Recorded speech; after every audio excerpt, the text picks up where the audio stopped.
Hey everyone, this is Derrick Broze with the Conscious Resistance Network, and today I'm bringing you a very important interview in an ongoing developing story related to Suchir Balaji, who you may have heard about as the OpenAI whistleblower back in October when he first wrote an essay and then was featured in a New York Times report discussing his concerns for the direction that OpenAI and their artificial intelligence programs were headed. Shortly after he became a public whistleblower about this problem, he was found dead in his apartment in San Francisco in late November. And now, as we are 2 months since that event, his parents are continuing to question the circumstances surrounding his death. It has officially been ruled a suicide, but today I'll be speaking with his mother, Poornima Rao, about the situation and about her questions and her husband, or Suchir's father's questions about the death. And thankfully, we're getting more attention on this. As I'm recording this right now, today we have statements from Congressman Ro Khanna saying there should be a full investigation into Suchir's alleged suicide. We also have Tucker Carlson putting some light on this as well. So thank you so much for joining me today. I know your family's going through a lot. Where should we start? What have you guys found since your son's unfortunate, untimely death? I know you have many questions and you do not believe that this is a suicide. We first did a second private autopsy. What the private autopsy revealed to us was shocking. There was a head injury, there was an assault on his head, left side of the head. And then, how is that possible in a suicide, right? And also, the angle of the bullet was not suicidal at all. And it was downward angle at the middle of the forehead. That's not how one cannot reach that angle by themselves. And about 30 degrees to 45 degrees downwards. Then like we knew it's not suicide, but we didn't stop there. We also brought into authorities attention that Suchir was in a happy mood.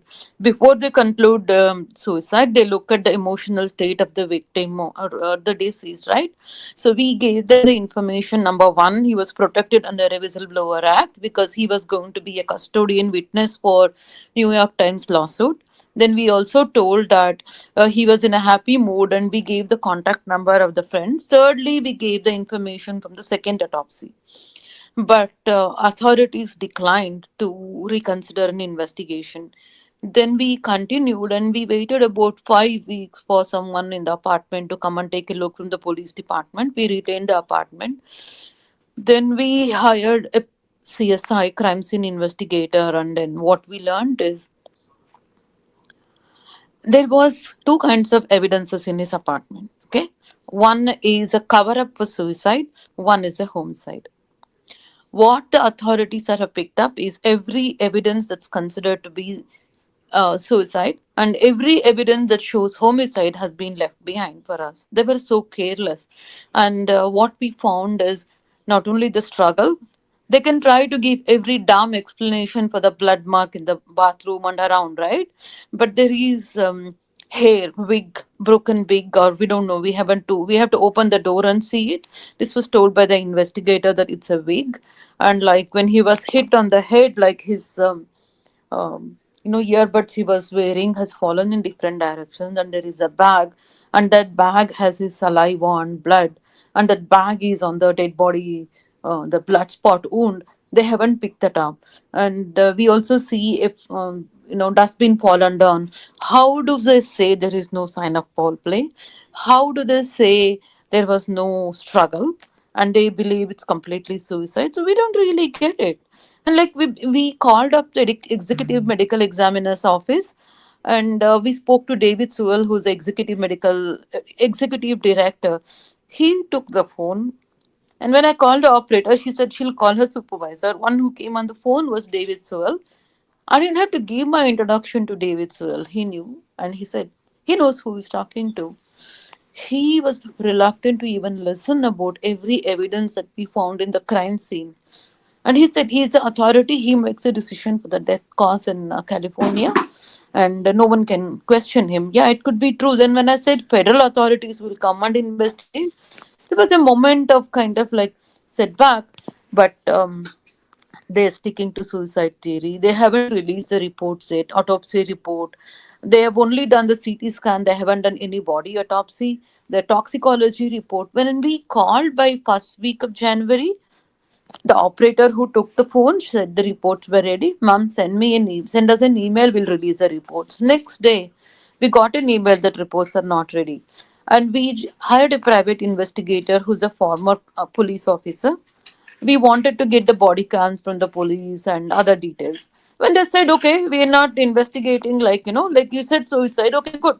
Send us all the reports from the police, send us all the body cam videos, send us the crime pictures. No, we're investigating. So you see, their narrative changes to make it work for them. This is the kind of country we live in, and this is how honest authorities are in protecting innocent.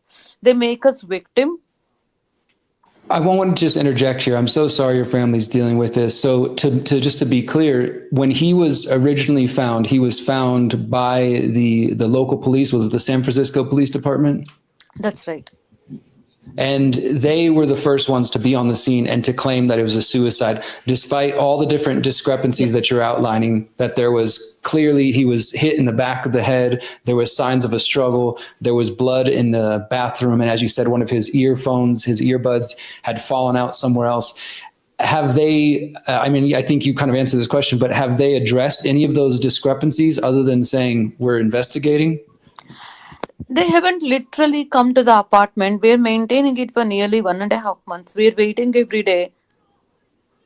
And finally, we took first. What we did was we took George Webb, who's a friend and a like investigative journalist, and he walked us through different spots of blood and all that. Then we also hired a CSI, crime scene investigator. We also took the pictures and shared with what's happening. The worst thing is everyone in California that we hire is being pressurized and manipulated. The crime scene investigator, what the attorney said? He'll give every explanation of blood spot. After a week, he comes back and says, he was standing, he shot himself, and he gave some damn irrelevant explanation for the blood marks in the bathroom. He felt out nonsense. But we were smart. We went ahead and we sent the pictures, autopsy report to someone who was a former director in FBI. He's a doctor, as well as he has many degrees from UK and other places. He worked in Jamaica, USA, UK, and India. And he gave us the 7 missing evidences that authorities have not collected. We went to Rokhana. We're trying to get an appointment with the district attorney. We are truly pissed off that our attorney crafted. He told us to go outside the apartment when we brought the CSI, and he instructed him. 2 days later, we found out what he instructed him was to what he instructed was to I'm sorry, I was following the other things going on here on the screen. What he instructed the CSI investigator was to give every justification to make it look suicide. This is the second attorney. So Where do we go? they are claiming that the shot to the back of the head he somehow did himself. Yeah, they sent in, he banged on the door. Nonsense. You know what? Where do we go? So what we did was we went to Tucker Carlson's show today. We did an interview. We gave him an account and Tucker contacted Ro Khanna and he had us talk to Ro Khanna. We told Ro Khanna and we sent the pictures, autopsy report, everything to Ro Khanna. He verified every little detail we are saying is true. And then he's demanding FBI investigation. So there has been, thankfully, a little bit of progress, like you said. Now you've got some, some people in Congress talking about it. Tucker Carlson's obviously going to get a big Yeah. boost of Yeah. on this topic. But overall, though, you're being basically stonewalled. You're being blocked by the cops, the local cops that are investigating, and they're refusing to look at the evidence that you guys have found by your own independent autopsy and independent investigators. Is that accurate? Yeah, and every evidence we find, they come and they just, oh, that angle is different. So what? It's suicide. And okay. So what this is? So we don't have any choice but to go to public to share our story to let people know what kind of country we live in. We have a media that's a puppet. Tech lobbying has gone so worse that they want to talk about some damn things that Mark Zuckerberg, Sam Altman, Satya Nadella, whatever little things they do is published. And when there is such a assassination on someone who is seeking the truth, who is a whistleblower, They don't publish it. So, and thankfully, we have people like you and Tucker Carlson and Mario Nufal and all who are willing to take up this case and speak about it. Thanks to Elon for making this platform X so that we could speak our voice. Otherwise, where do we go? Like, it's a country of free speech, right? America? Oh, really? Where is it? Yeah, I've seen you posting about this and your frustration. I want to ask you a few more questions about the case, but maybe let's take a step back and could you just tell us a little bit about your son? Like, from everything I've read, he seemed like he was a brilliant person. He was a very kind soul, but could Very you, kind. as a mother, share to us, what your son was like and maybe we could get to know him a little better? He was very sweet. He's the sweetest person I can ever think of. He was very kind, very sweet, extremely friendly. He went out of his way to help everyone. And I believe he was a prodigy because at the age of 14, he wrote something about VLSI design and he was looking at quantum computing in 2013 before anybody spoke about it. Where did he learn all that? At the age of 8, he wrote about electrons and protons and then wow, where did he even hear that? That's how we were. And we knew he was gifted by the evaluation. 2016, he topped the nation for USACO, USA Computing Olympiad. 2017, he joined Cora as a software engineer. After a gap year, he joined UC Berkeley as undergrad for computer science. When he was in UC Berkeley, he represented UC Berkeley for a world competition, ACM, ICPC, and he traveled to China with his team. Then 2018, he took part in the Kegel contest for TSA. He won about $100,000 award, and he continued to work as researcher in AI during his undergrad. He did his intern in OpenAI, Scale.ai, and Helia.ai, all the three AI companies.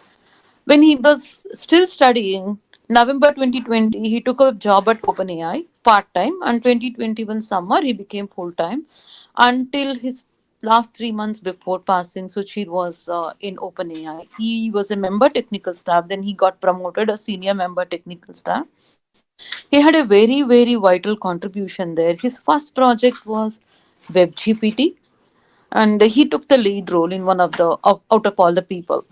This WebGPT turned into ChatGPT application. After this publication, Suchir moved on to training ChatGPT's training data, and then he worked on tuning the ChatGPT itself. But later, he found that ethical concerns were bothering him, and when he knew that what he was doing was not right, he quit OpenAI and he wanted to start his own company.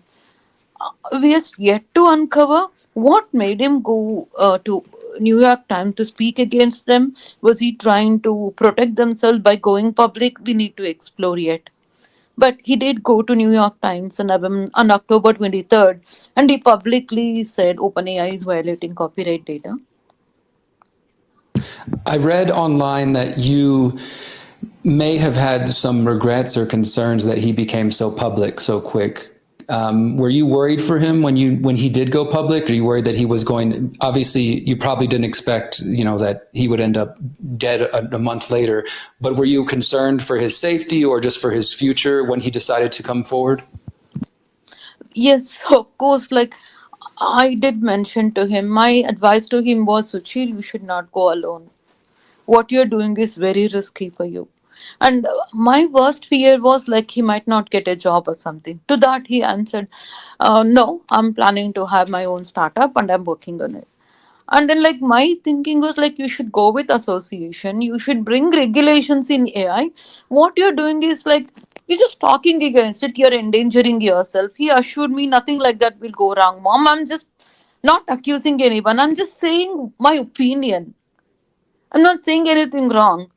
And he believed in the freedom of speech in this country. See, that got him dead. If he had any fear that this is the America he lives in, he probably would be alive and he'll be talking about his cause to you today. I wish he was here with us because I know, like many other whistleblowers who unfortunately have Yes. allegedly killed themselves, the world is at a great loss for him not being here because he clearly was a brilliant person. I've read some things online, and I've seen you mention it. Was there something about a hard drive that he had that is missing or in your possession, something to that effect? Could you speak about that? Yeah. We have his hard drive missing, pen drive missing, but his computer was left open. He had a password, and 3 days, how can his computer be open? Officers were able to look into it. We are yet to do forensic on his computer and other details to find out what happened. He is very smart and very secretive. We are yet to find out where he has put the documents, where he has put any additional evidence. We need to get it out. We don't have it with us yet. So there is still the possibility that whatever he may have, whatever may have really upset him, for those who aren't aware, the main reason he spoke out, at least publicly, was about the copyright concern that ChatGPT was taking copyrighted material from all over the internet and using that to train their large language models. But there may be more information that just hasn't come to light. Is that correct? Yeah, you know what? Logically speaking, OpenAI would not be concerned about copyright. These are big corporations. They can pay fine, they can do something, even if they lose, they're not going to bother. We strongly understand that. We strongly believe and understand. If Suchir went as a custodian witness, he was named as custodian witness on November 18th by New York Times for their lawsuit against OpenAI and Microsoft. If Suchir deposed, they were scared he'll bring out some ugly truth that no one knows about. They silenced him. We have been Yeah, so hearing, that, yeah, we have go been ahead. hearing from former OpenAI employees about many things that happens in OpenAI. They're not talking against it. So we know, like, if he were alive, there were a lot of secrets that will come out.